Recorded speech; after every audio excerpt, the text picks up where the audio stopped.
En el vídeo de hoy vamos a demostrar la ley de Snell, esta que tenemos aquí, mediante uso de la geometría. Tenemos dos rayos incidentes que traspasan por un medio.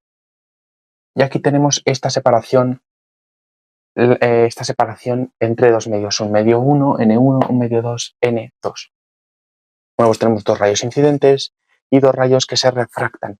Que se refractan es lo contrario a que se reflejen. Que se reflejen se volverían y que se refractan es que pasan al segundo medio. Bueno, sabemos que estos dos rayos incidentes son paralelos entre sí, es decir, si yo trazo la normal, esta línea de aquí y esta línea de aquí, es decir, perpendicular a esa superficie de separación entre los dos medios, ¿vale? Que esta es la normal, y pongo este ángulo, que sea, por ejemplo, el ángulo de incidencia, pues si son paralelas, este ángulo de incidencia y este ángulo de incidencia van a ser exactamente iguales. Pues a partir de esto vamos a hacer lo siguiente. Vamos a trazar una perpendicular a este rayo de aquí, partiendo desde este punto donde nuestro rayo 1 se corta con la separación de los dos medios, dejándonos aquí un triángulo rectángulo. Bueno, más o menos el triángulo rectángulo está hecho. Vamos a denominar este punto A y este punto lo vamos a denominar P, ¿vale? Después aquí exactamente lo mismo, se nos va a reflejar un rayo refractado con un ángulo respecto a la normal distinto a este que tenemos aquí, ¿no? En el medio 1. Pues este ángulo será el ángulo refractado y como son paralelos, pues será el mismo ángulo refractado. Bueno, pues vamos a hacer exactamente lo mismo. Trazamos una perpendicular desde aquí más o menos, formando un triángulo y denominamos este punto C y a este punto lo vamos a denominar D, este que está aquí, ¿vale?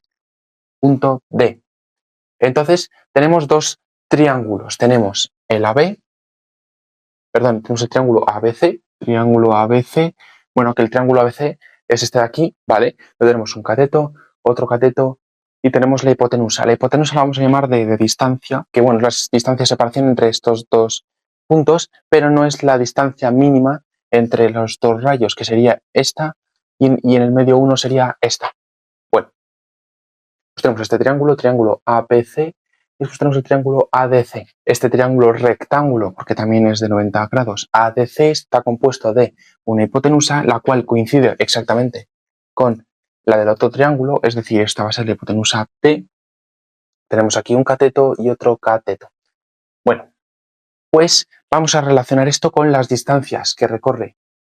Cuando este rayo ya ha llegado a este punto, este rayo estará en este punto de aquí y le faltará una distancia para llegar al mismo punto que estaba el rayo incidente, es decir, al corte de la superficie o la superficie entre los dos medios. Bueno, vamos a fijarnos ahora en los ángulos. Estos triángulos, muy característicos, tienen lo siguiente. Tenemos aquí un ángulo, el ángulo que forma nuestro primer rayo incidente, este de aquí, con la superficie, que no sabemos qué ángulo será, todo este ángulo de aquí, y ese ángulo está formado por los 90 grados con la normal, es decir, está formado por estos 90 grados,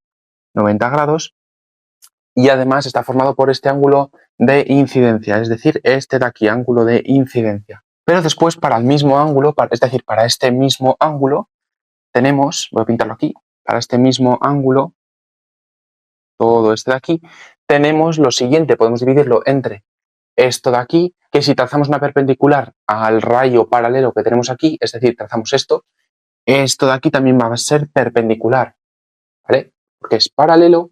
Si hacemos la perpendicular a los paralelos, tenemos su distancia mínima de separación entre esos dos rayos y va a ser perpendicular a las dos, básicamente. Aquí también. Va a formar ahí otros 90 grados. Es decir, este mismo ángulo se puede también calificar como 90 grados que tenemos aquí por este ángulo que no conocemos cuál es. Vamos a llamar al ángulo grande, al ángulo que tiene más de 90 grados, le vamos a llamar, por ejemplo, alfa. ¿Por qué no? Alfa va a estar compuesto de 90 grados, lo que hemos visto aquí, 90 grados, más el ángulo de incidencia. En el segundo caso, pues tenemos básicamente más de lo mismo. Tenemos que el ángulo alfa, que es el mismo ángulo, está compuesto del ángulo que no conocemos cuál es, lo vamos a llamar gamma, y después el ángulo de 90 grados. Como el ángulo va a ser igual en ambos casos, podemos concluir que 90 más el ángulo de incidencia es igual a el segundo ángulo más 90 grados. Que si restamos 90 grados en ambos lados, nos queda que el ángulo de incidencia es igual al ángulo que estábamos buscando. Es decir, este ángulo aquí también va a ser el ángulo de incidencia, va a coincidir con el mismo ángulo. Y si aplicamos otra vez trigonometría o geometría o lo que queramos, nos va a dar exactamente lo mismo aquí. Este ángulo va a coincidir con este de aquí, ángulo de refracción. Es decir, aquí tenemos ángulo de incidencia y aquí tenemos ángulo de refracción. Entonces, vamos ahora a trabajar con los senos de estos ángulos, ¿vale? Seno de este ángulo, seno del ángulo de incidencia del triángulo ABC, seno de este ángulo de incidencia va a ser cateto opuesto, cateto, este de aquí, BC, dividido entre hipotenusa. ¿Qué hipotenusa es D? Por lo que es lo mismo AC, pero voy a ponerlo D para ponerlo de manera más simplificada. D. Y después tenemos en el siguiente triángulo más de lo mismo. Tenemos el seno del ángulo de refracción, que va a ser igual a cateto opuesto a D entre hipotenusa, que es aquí, que es D. Como nos fijamos, tenemos D en ambos senos, con lo cual, si despejamos de aquí D, nos quedaría D por seno del ángulo D por seno del ángulo de incidencia es igual a BC, y aquí nos quedaría D por el seno de ángulo de refracción es igual a D, perfecto. Y bueno, si despejamos aquí D y despejamos aquí D, pues tendríamos que aquí D es, PC entre seno del ángulo de incidencia, y aquí tendríamos que D sería igual a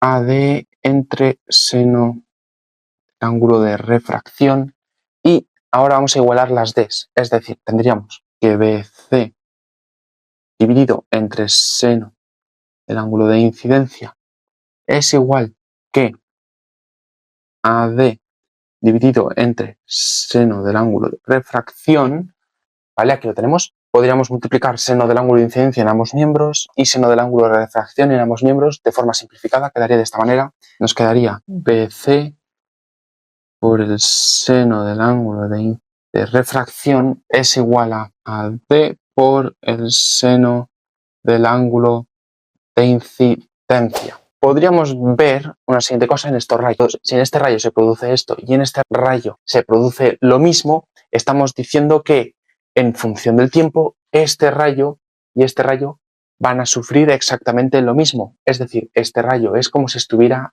en el pasado respecto a este, ya que van a repetir exactamente lo mismo. Es decir, este va a cumplir en un instante de tiempo t una cosa y este en un instante de tiempo t va a cumplir otra cosa. Bueno, sería diferencial de la posición respecto del tiempo. Bueno, lo que sería lo mismo, espacio entre tiempo. Sabemos que el tiempo va a ser, la velocidad va a ser lineal, es decir, en el medio 1 va a haber una velocidad. Ahora explico lo del medio 1 y medio 2. En el medio 1 va a haber una velocidad distinta a la del medio 2, pero los instantes de tiempo van a ser los mismos. Vale.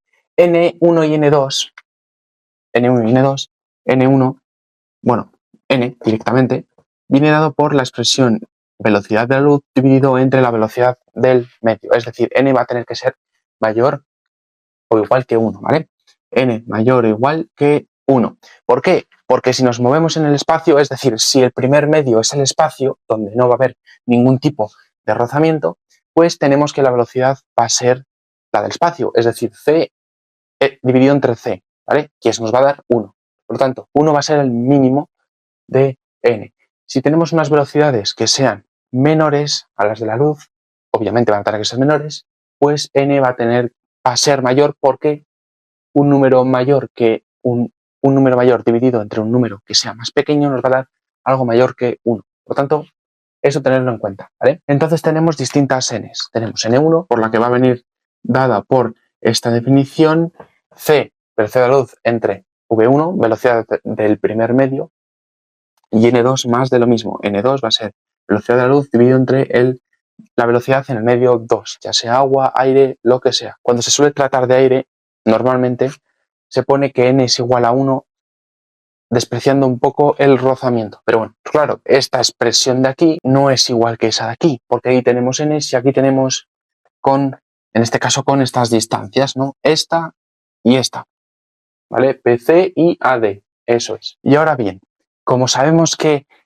este haz de luz, ¿vale? Estamos trabajando con los haces de luces, con la luz, pues sabemos que la luz recorre este espacio en un determinado tiempo t. En este instante, ¿vale? En el instante en el que el primer rayo corta a la superficie de separación entre los dos medios, el segundo haz va a estar en este punto de aquí, ¿vale? Porque vienen ambos a la misma velocidad, ya que están en el mismo medio, n1.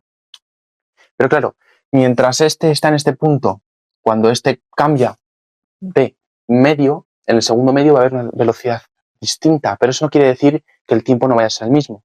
Es decir, cuando el segundo rayo recorre esta distancia, el primer rayo, al cambiar de medio, ha recorrido una distancia que en este caso va a ser menor, pero es una distancia distinta a esta. Pero el tiempo va a ser exactamente el mismo. Por lo tanto, podemos definir que ese espacio es velocidad por tiempo.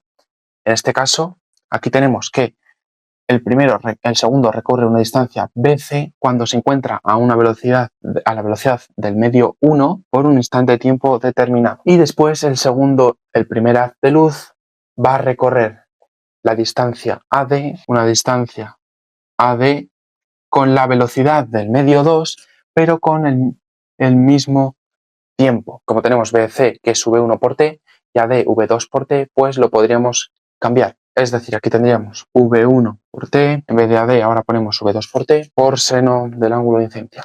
Lo único que sabemos es que como el tiempo va a ser el mismo, podemos simplificar este tiempo. Y ahora sí, vamos a tener que N2 es C entre V2, es decir, en ambos casos sería V1, si despejamos V1 sería C entre N1 y V2 es C entre N2, perdón porque se vea pequeño, pero es para que me quepa todo. Entonces, sustituimos a cada uno, sería V1 es C entre N1, V2, C entre N2. Ya que lo tenemos, ¿vale? Pues tenemos la C, que C en ambos casos va a ser una constante, que la podemos simplificar dividiendo ambos miembros entre C. Yo lo voy a simplificar directamente. Y ahora tendríamos 1 entre N1 por seno del ángulo de refracción es 1 entre N2 por el seno del ángulo de incidencia.